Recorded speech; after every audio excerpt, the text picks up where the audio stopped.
ආයිබෝවන් මේ වීඩියෝ එක බලන දරුවෝ සහ දෙමව්පිය හැම දෙනාටම විශේෂයෙන් දෙමව්පිය ඉල්ලීමක් කරලා තිබ්බා මට පැහැදිලි කරන්න කියලා කොහොමද මේ පාඩම් කරන්නේ නැතුව මතක තියාගන්නේ කියලා. ඉතින් මේකෙදි මේ කොටස මම කියලා දෙන්නේ විශේෂයෙන් 9 10 11 කියන දරුවන්ට කොහොමද ඔයාගේ ඉගෙනීම් කටයුතු කරගෙන යන්නේ මගේ වැඩසටහනට සම්බන්ධ වෙන්න පුළුවන් කට්ටිය සහ බැරි කට්ටිය හැමෝටම තමයි මේ වීඩියෝ ක්ලිප් එක මම දාන්නේ. ඒකට අඩු ගානේ අවබෝධයක් කරගන්න පුළුවන් ඔයාට වෙන ක්‍රමවේද තියෙනවා කියලා ඔයාගේ ඉගෙනීම දියුණු කරන්න. මේ කාරණාව වෙන්නේ මෙහෙමයි. දැන් අපි තුමු ඉස්සල්ලාම අපිට නැති අවබෝධය තමයි විශේෂයෙන් ඔබ 9 වසරේ 10 වසරේ ඉන්නවා නම් O level කරන දරුවෙක් විශේෂයෙන්ම ලෑස්ති වෙන්න ඕනේ 9 වසරේදී තමයි O level වලට සූදානම් වෙන්න ඕනේ. ඒකට හේතුව තමයි සමහර 9 වසරේ තියෙන දේවල් 11 වසර විභාගෙට එන හින්දා විශේෂයෙන් ගණිතය වගේ විෂයන් වල. ඉතින් ගොඩක් වෙලාවට අපි දරුවෝ විදිහට කරන්නේ 10 සහ 11 ටික විතරක් බලා ගන්නවා. ඒතර ගොඩක් ගණන් කියන විෂයේදී ෆේල් වෙනවා. ඒතර ඔබට පුළුවන් නම් බලා ගන්න 6 වසරේ ඉඳලා 11 වසර වෙනකන් මූලික කොටස් ටික මම මේ කියන්නේ ගණිතයේ විෂය සම්බන්ධයෙන්. ඒතර මේ ගණිතයේ විෂය සමත් වෙන්න ඔයාට ඒ කාරණා ටික අනිවාර්යයෙන්ම බලපානවා. ඊළඟ කාරණාව තමයි කාලය කියන එක. Now this is very important, even every students need to know about the time. ගොඩක් වෙලාවට අපි කියනවා time manage කරන්න පුළුවන් කියලා. මගේ අදහස නම් we cannot manage time. We have to adjust to the time. එතකොට මම පැහැදිලි කරන්නම් සාමාන්‍යයෙන් දරුවෙක් කොහොමද මේ ඉතිරි කාලය ජූලි මාසේ අපි දැන් ඉවරයි කියලා ගත්තොත් එහෙම ජූනි ජූලි අගෝස්තු සැප්තැම්බර් ඔක්තෝබර් නොවැම්බර් දෙසැම්බර් මාසෙදි පටන් ගන්න හින්දා.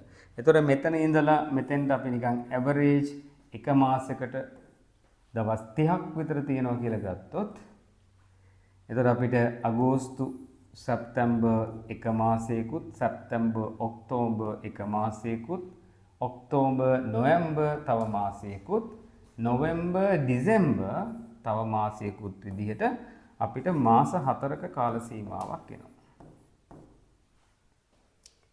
We have 4 months to complete our syllabus. හැබැයි syllabus එක කියලා ගත්තාම දැන් ගොඩක් වෙලාවට අපිට 10 සහ 11 වසර දෙකම තියෙනවා. 11 වසර විතරක් නෙවෙයි 10 වසරක් තියෙනවා.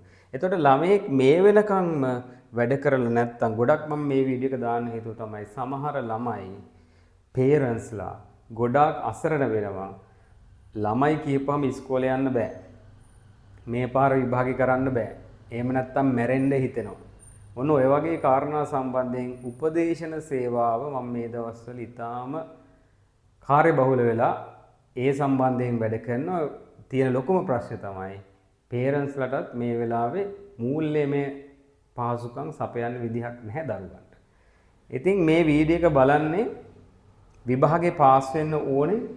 විභාගේ පාස් වෙන්න කොහොමද වැඩ කරන්න ඕනේ කියලා දන්නේ නැති දරුවෙක්ට මම මේ කියන්නේ මේ මාස 4 ඔයා බලන් ඉස්සෙල්ලාම 10 වසරයි 11 වසරයි ඔයාට බලන්න තියෙන පාඩම් ටික ලිස්ට් කරන්න. You have to list down. A list කරනකොට උදාහරණයක් අපි ගමුකෝ ඉතිහාසය 10 වසර ඉතිහාසය කියලා ගත්තාම 10 වසර ඉතිහාසයේ පාඩම් 10කුත් 11 වසර ඉතිහාසයේ පාඩම් 8කුත් තියෙනවා. දැන් මේ වෙනකොට ඔයා 10 වසරේ පාඩම් 10න් 5ක් බලලා තියෙනවා නම් 11 වසර පාඩම් 8න් පාඩම් 3ක් බලලා තියෙනවා නම් the balance lessons you have to grow through. එතකොට මෙතන balance එකක් එනවා මෙතන 5කුත් මෙතන 5කුත්. මේක අතෑරලා මේක බලන්න කියලා නෙමෙයි මම කියන්නේ මේක බලන ගමන් මේකත් නැවත බලන්න. එතකොට ඔබට අතරමං වෙන්නේ නැහැ. මේ විදිහට හැම සබ්ජෙක්ට් එකකම මේ දේවල් බලන්න. හරි. මම දැන් කියන්නම් මගේ වැඩසටහන සම්බන්ධයෙන් කොහොමද ඔයා මගේ වැඩසටහනට සම්බන්ධ වුණාම ඔයාගේ තියෙන ලෙවල් එක තව ටිකක් වැඩි වෙන්නේ කියලා. පළවෙනි එක තමයි හැම දරුවෙකුටම මං කියන්නේ හැම කෙනෙකුටම හැකියාවක් නැහැ self motivation එකක් අරගෙන ඒ self motivation එකෙන් study වැඩ ටික කරගෙන යන්න. එතකොට හැම ළමයෙකුගේම තියෙන environment එක. This is very important. The environment is the most effective factor for the successful of your study pattern. ඔයාගේ environment එක if it is not positive, definitely it affect to the study. Then it going to be, if it is positive, it's going to be positive. But if it is not positive, it means if it is negative, it's going to be negative.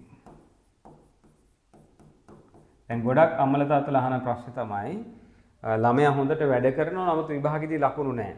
ලකුණු නැත්තේ හොඳට වැඩ කරපු නැති හින්දා නෙවෙයි, recall කරන්න ක්‍රමයක් නැති නිසා. ඒ කියන්නේ අපි මොන හරි දෙයක් මතකයේ තැම්පත් කරපුවාම නැවත විභාග වෙලාවේදී ඒක රීකෝල් කරගන්න බැරි වුණාම තමයි අන්න එතනදී තමයි ප්‍රශ්නේ එන්නේ. එතකොට අපේ වැඩසටහන ඇතුලේ අපි හදන සිස්ටම් එක රීකෝල් සිස්ටම් එකක් ඊටාම ලෙහෙසියෙන් නැවත ඔබේ දරුවාට මතක නැවත ආවර්ජනය කරන්න පුළුවන් ක්‍රමවේදයක්. ඉතින් මේක ප්‍රධාන විෂයන් විද්‍යාව, ගණිතය, සිංහල සාහිත්‍ය, විද්‍යාව, ගණිතය, සිංහල සාහිත්‍ය සහ ඉතිහාසය කියන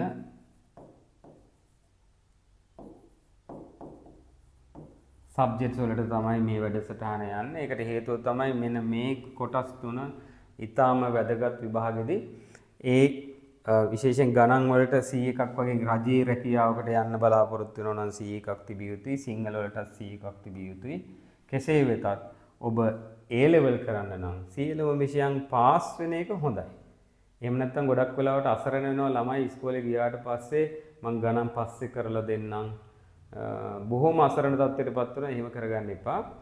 ඔයා ඉන්නේ සාමාන්‍යයෙන් ලකුණු 35කට වඩා අඩු මට්ටමේ නම් ඔයාට තාමත් පුළුවන් මේ ලකුණු ටික වැඩි කරගෙන පාස් වෙන්න. ඔයා ඉන්නේ 55කට වඩා ටිකක් අඩු මට්ටමක නම් ඔයාට පුළුවන් ඇත්තට මේක 100ක් දාගන්න. මම කියන්නේ නැහැ මේ වැඩසටහන ඇතුලේ ඔයා A9ක් ගන්නවා කියලා. හැබැයි මම කියනවා ඔයා අනිවාර්යයෙන්ම ඔයාගේ මේ තියෙන රිසල්ට් එක නෙමෙයි ගන්න. මීට වඩා උඩින් තියෙන හොඳ රිසල්ට් එකක් තමයි ගන්න. උදාහරණයක් කියන්නම්. දැනට අවුරුදු 2කට විතර කලින් වාර විභාගයේ සඳහා C2ක් තියෙන දරුවෙක් මගේ ළඟට ආවා.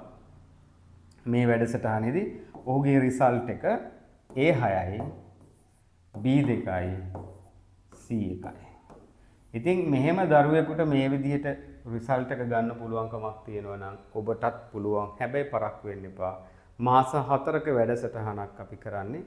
ඒ මාස 4ේදී ඔබට මග ඇරිලා තියෙන සියලුම පාඩම් වල කොටස් මතක තියාගන්න කියලා දෙනවා. සහ පේපර් එකට ඔයා කොහොමද මුහුණ දෙන්නේ, ඒ වෙලාවට ඔයා කොයි විදිහටද ඒ දේවල් මතක් කරගන්න කියන කාරණාව අපි ඒ වැඩසටහන ඇතුළේදී කතා කරනවා. ඒ කියන්නේ මාසෙකට දවස් 4ක් පැය 3 ගානේ 10 වසරේ අයටත් පුළුවන් වැඩසටහනට සම්බන්ධ වෙන්න. ඒක 10 වසරට අදාළ වැඩසටහනක්. ඒතර මේ අවුරුද්ද ඉඳලා ඔබ ඒක කරගෙන ගියොත් ඔබේ ජීවිතේ කවදාවත් මගදී නතර වෙන්නේ නැහැ. සහ ණයට ඔබ A level කරන්න අවශ්‍ය නැහැ. ඒකින්ද විශේෂයෙන් තව දෙයක් මතක් කරන්න ඕනේ. මෙතන මේ වීඩියෝ එක බලනවා නම් විභාගයේ ෆේල් වෙච්ච ගණිතය සහ සිංහල කියන විෂයන් ෆේල් වෙච්ච දරුවෝ ඔබට වෙනම වැඩසටහනක් තියෙනවා. ඒ වැඩසටහනේදී අපි ගණිතය සහ සිංහල විෂය සමත් වෙන්න කියලා දෙනවා. ඉතින් විභාගය කියලා කියන්නේ ජීවිතේම නෙවෙයි. නමුත් අපි මේ මාස 4ේදී මේ වැඩසටහන හරියට කරගත්තොත් ඔබේ ජීවිතේ අනිවාර්යයෙන්ම සාර්ථක වෙනවා.